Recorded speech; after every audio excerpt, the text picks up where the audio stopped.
In the small town of Hollowridge, nestled deep in a fog-choked valley, stood an abandoned house at the end of Sycamore Lane. Locals called it the Gray House. Its peeling paint and sagging roof a blight on the otherwise tidy neighborhood. No one had lived there since the 1970s, when the last occupant, a reclusive widow named Agnes, vanished without a trace. The townsfolk avoided it, whispering of strange noises and shadows that moved behind the dusty windows. But for 16-year-old Mia, the house was a dare too tempting to resist.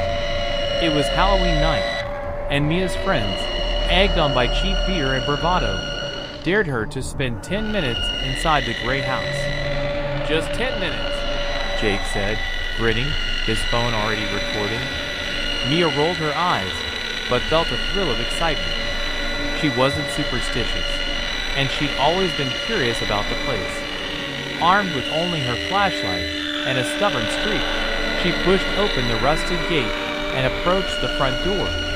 The door creaked as it swung inward, revealing a musty foyer coated in dust. The air was thick, like breathing through a wet cloth, and the faint smell of mildew stung her nose. Her flashlight beam caught through the darkness, illuminating faded wallpaper and a staircase that spiraled into shadow. 10 minutes, she muttered, checking her phone. 9:42 p.m. She set a timer and stepped inside. The house was unerringly quiet, the kind of silence that presses against your ears. Mia wandered into what must have been a living room, her footsteps echoing on the warped floorboards. Old furniture sat draped in sheets, like ghosts frozen in time. She smirked, thinking how cliché it all was, until she heard it. A faint whisper, like dry leaves skittering across pavement. She froze, her flashlight sweeping the room. Nothing. "Jake, if that's you, I'm gonna kill you," she called, her voice trembling slightly. No answer. Just the whisper again, louder now, coming from the hallway. It wasn't words, not exactly, but it felt alive, like a voice trying to form. Mia's heart thudded, but she forced herself forward, her curiosity outweighing her fear.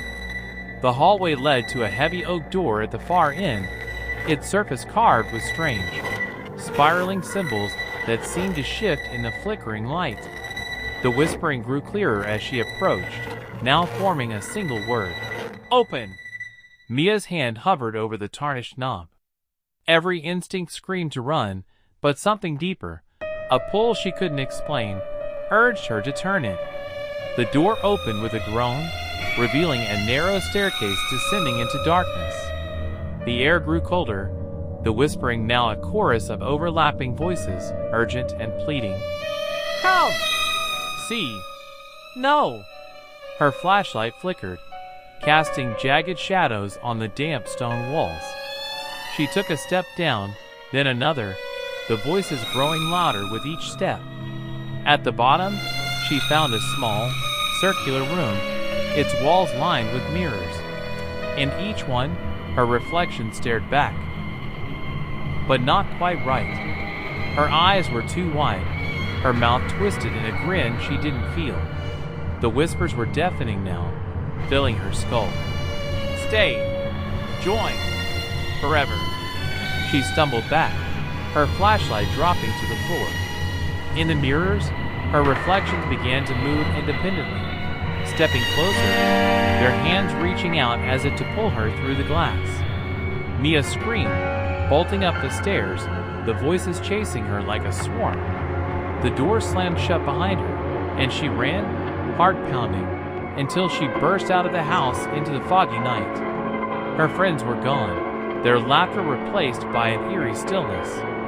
Her phone buzzed, 10:02 p.m. She'd made it. But as she stumbled down Sycamore Lane, the whispers followed, faint but persistent, echoing in her mind.